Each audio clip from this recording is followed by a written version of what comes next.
I, 26F, have been with Ryan, 26M, for almost 5 years now and we live together. Let me start by saying this exact same thing happened with my ex before Ryan. I found a hidden folder of my friend's photos on my ex's phone, all zoomed in on inappropriate parts. I broke up with him immediately when I found out. It took me a long time to trust anyone again after that incident. I told Ryan about this when we started dating because it was a huge deal for me. Last night, I was setting an alarm on Ryan's phone when curiosity got the better of me. I found a hidden folder full of photos of my friends in swimsuits from our pool parties, plus photos and videos from my iPad gallery of them dancing.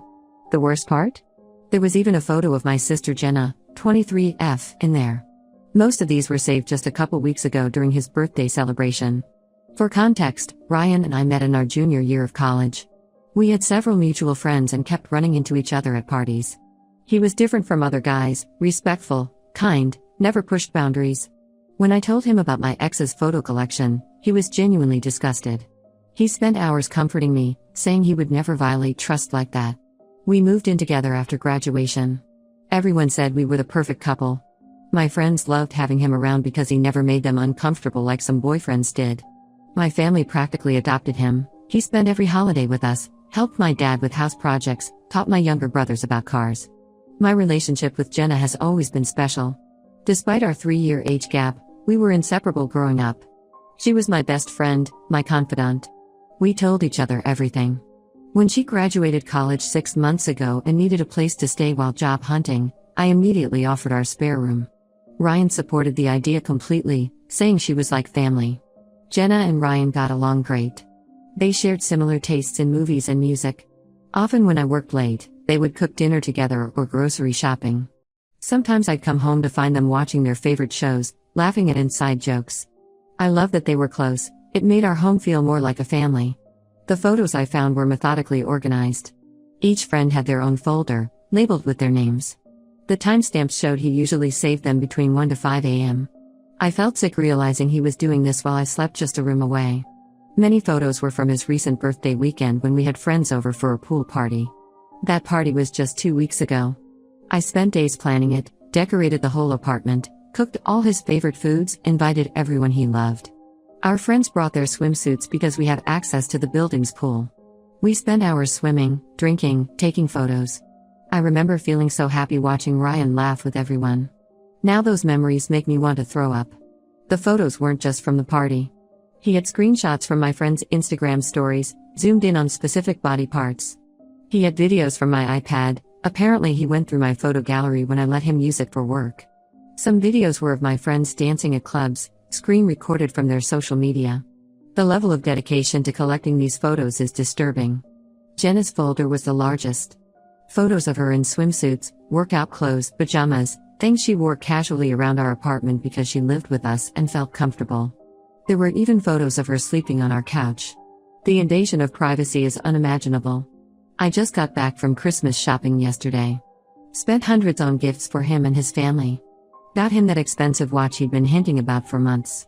Bought his mom that fancy cooking set she wanted. His family is expecting us for Christmas Eve dinner in 3 days. Everyone will be there, both our families, close friends, even some of the girls whose photos he saved. Right now I'm hiding in our spare room, pretending to wrap presents. Ryan's playing video games in the living room like everything's normal. Earlier he kissed me goodbye before work, said he loved me, talked about our plans for the holidays. The contrast between his public persona and what I discovered is making me question everything. Our lives are completely intertwined.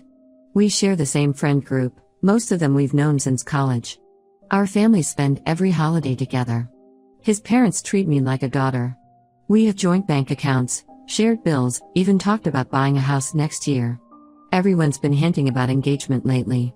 Breaking up means blowing up our entire social circle. It means awkward conversations with friends whose photos he saved. It means telling Jenna her brother figure is actually a creep. It means canceling Christmas plans, returning gifts, moving out, separating finances. The timing couldn't be worse. But how can I sleep next to him knowing what he does at night? How can I watch him interact with my friends and sister knowing he looks at their photos that way? How can I let him touch me when his hands probably took those pictures? Most of all, how could he do this knowing my history?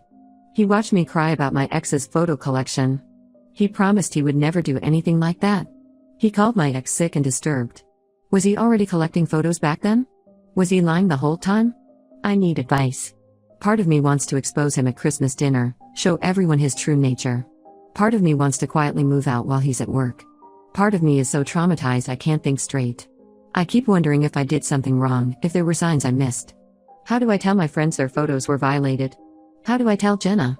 How do I face his family who think he's perfect? Most importantly, how do I trust anyone again after this has happened twice? Update 1. After reading all your supportive comments, I decided to expose Ryan in a way he couldn't deny or manipulate. I waited until Christmas Eve dinner at his parents' house where everyone would be present. We arrived around 6 p.m. The house was beautifully decorated. Ryan's mom always goes all out for Christmas. His dad had brought out his special wine collection. The tree was surrounded by presents. Everyone seemed so happy and festive. His mom kept dropping hints about engagement announcements, showing me her mother's ring that she wanted to pass down. Both our families were there. My parents, Jenna, our brothers, Ryan's parents, his sister Amy, and his brother Jake. Some close friends were invited too, including Sarah and Emily, whose photos I'd found in Ryan's phone. The girls had been my best friends since high school. We did everything together: vacations, birthdays, weekly movie nights. Sarah even lived with me before Ryan moved in. Throughout dinner, Ryan kept acting perfectly normal. He held my hand under the table, laughed at his dad's jokes, helped his mom serve food. The whole time I sat there feeling like I was going to explode. Every time he touched me, I wanted to scream. Every time he smiled at my friends or Jenna, I felt sick. Just as Ryan's mom was about to serve her special Christmas pudding, I stood up and asked for everyone's attention. Ryan smiled at me encouragingly, squeezing my hand. He probably thought I was going to make some sweet holiday toast. His mom was practically bouncing with excitement. Instead, I connected my phone to their big TV. I had organized everything methodically: screenshots of the hidden folders, timestamps of when photos were taken, even screen recordings of me going through his phone to prove it wasn't fabricated. I had backed everything up to multiple places in case he tried to delete evidence. The room went completely silent as I explained what I'd found. I showed them the folders organized by names, the timestamps showing late-night activity, the zoomed-in photos from social media. Ryan tried to grab my phone, but Jake, his own brother, held him back. His mom started sobbing. My dad knocked over his wine glass, standing up too quickly. Sarah ran to the bathroom, throwing up when she saw her folder.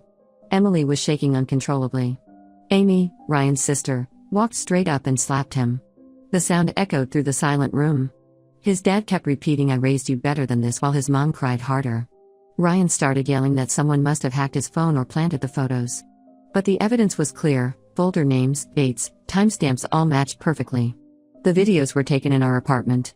Some photos even had his reflection in mirrors. The night descended into chaos after that. His parents kicked everyone out. Sarah and Emily left immediately, refusing to even look at Ryan. My brothers had to be physically restrained from attacking him. Jenna disappeared sometime during the commotion. I barely registered her leaving. Over the next few days, everything imploded. Ryan's mom called me crying, apologizing over and over for her son's behavior. His dad sent a long message saying Ryan isn't welcome in their house until he gets professional help. Amy and Jake both blocked their brother on everything. All our friends cut contact with Ryan. Sarah and Emily pressed charges for invasion of privacy. Our college friends group chat removed him. People started sharing the story, and he got suspended from work pending investigation. Ryan's been sending endless messages, saying he's sick and needs help, begging for another chance, claiming he'll go to therapy. Sometimes he gets angry, saying I ruined his life by exposing him publicly. Other times he breaks down crying, saying he can't live without me. I blocked him everywhere. My dad and brothers moved all my stuff out while Ryan was trying to fix things at work. I'm staying with my parents until I find a new place. Our joint accounts are frozen until lawyers sort everything out.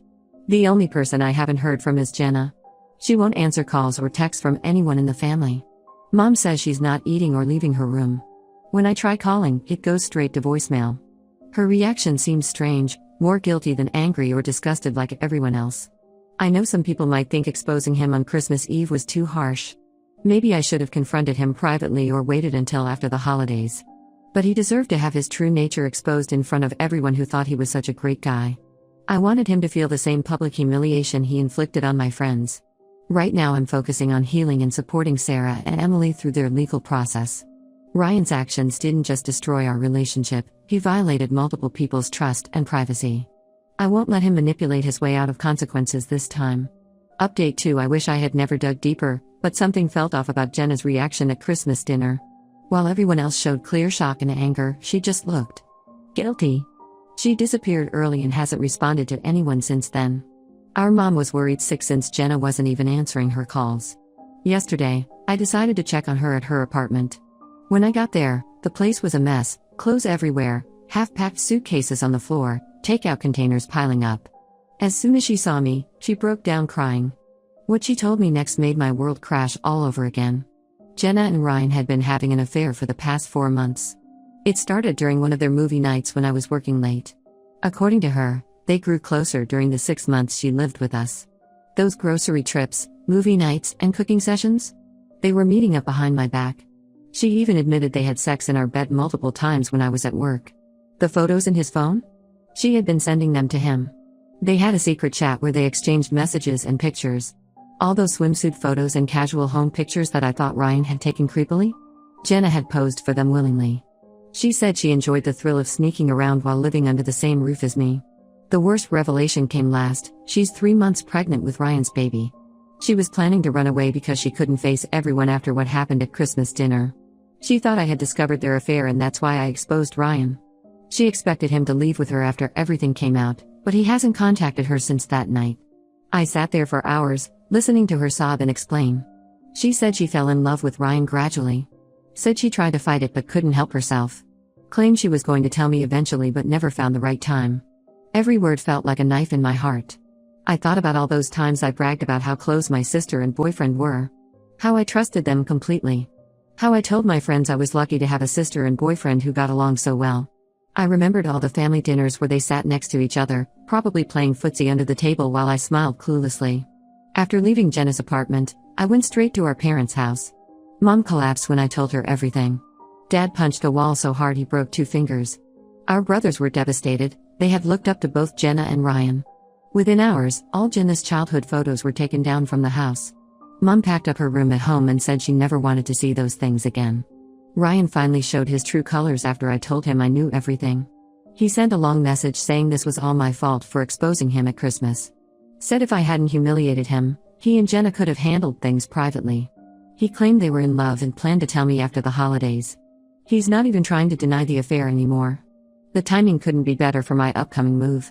I got a job offer in a different city last week and accepted immediately. I can't stay here watching my sister have my ex-boyfriend's baby. I can't face my family knowing what Jenna did. I can't walk around town running into people who know what happened. The ironic part is that I actually feel relieved now. All those creepy photos make sense. He wasn't some perverted guy collecting random pictures of friends. He was having an affair with my sister and she was sending him photos. Still disgusting, but at least now I understand why he had so many pictures of her specifically. Sarah and Emily dropped their charges after learning the truth. They said it wasn't worth the legal hassle since the photos were apparently consensual, just not from them. Our other friends are split, some support me, others say you can't help who you fall in love with. Update 3. This is my final update about this whole situation. Life has changed dramatically since I moved. My new job keeps me busy with exciting projects and travel opportunities. I've made new friends who know nothing about my past drama. I'm finally starting to feel like myself again. Jenna had the baby last month, a boy she named after our grandfather, Robert. Mom told me when she called to check on me. Apparently, Jenna and Ryan got together officially about a month after I left town. They're living in his small apartment now. His parents refused to attend the baby shower or acknowledge the pregnancy. My parents still won't speak to Jenna, though Mom secretly keeps tabs on the baby through Facebook. Our social circle split into clear camps. Most of our college friends stayed loyal to me, blocking both Ryan and Jenna. Sarah and Emily check on me regularly, visiting me in my new city every few months. However, a few mutual friends actually defended them, saying things like you can't help who you fall in love with, and at least they came clean eventually. I cut those people off immediately. The most unexpected development came last week when Ryan's brother Jake reached out to me. He said he felt I deserved to know the truth about their situation. According to him, Ryan and Jenna are miserable together. They fight constantly about money since Ryan lost his job. The photo scandal spread around our small town and no local company would hire him. Jenna had to drop out of her master's program because they couldn't afford it. They're living paycheck to paycheck in Ryan's tiny 1-bedroom apartment. Jake said they blame each other for how everything turned out. Ryan resents Jenna for getting pregnant, and Jenna resents him for not standing by her when I expose them. They stay together only because of the baby, but they're both clearly unhappy. Part of me feels satisfied knowing they're suffering consequences for their actions. The other part feels sad for baby Robert who didn't ask to be born into this mess, sad for my parents who lost their daughter, sad for the close-knit family we used to be. Sometimes I look at old photos from holidays and birthdays and wonder how everything fell apart so completely. But I'm done looking back. My therapist, yes, I finally started therapy despite my initial resistance, says it's okay to close this chapter completely. So that's what I'm doing. I've blocked everyone connected to them, changed my phone number, and deleted all social media except a private Instagram account. Some days are still hard. Sometimes I dream about them and wake up angry all over again. Sometimes I miss my sister so much it hurts. But most days I'm okay. I'm dating again, casually. I'm focusing on my career. I'm planning a vacation with Sarah and Emily next month. To everyone who supported me through this whole ordeal, thank you. Your comments helped me stay strong when I wanted to forgive them. You were right, I deserved better than a cheating boyfriend and a backstabbing sister. Sometimes the family you choose is better than the family you're born with. This is my last post about this situation. Time to focus on building my new life, one that doesn't revolve around their betrayal anymore.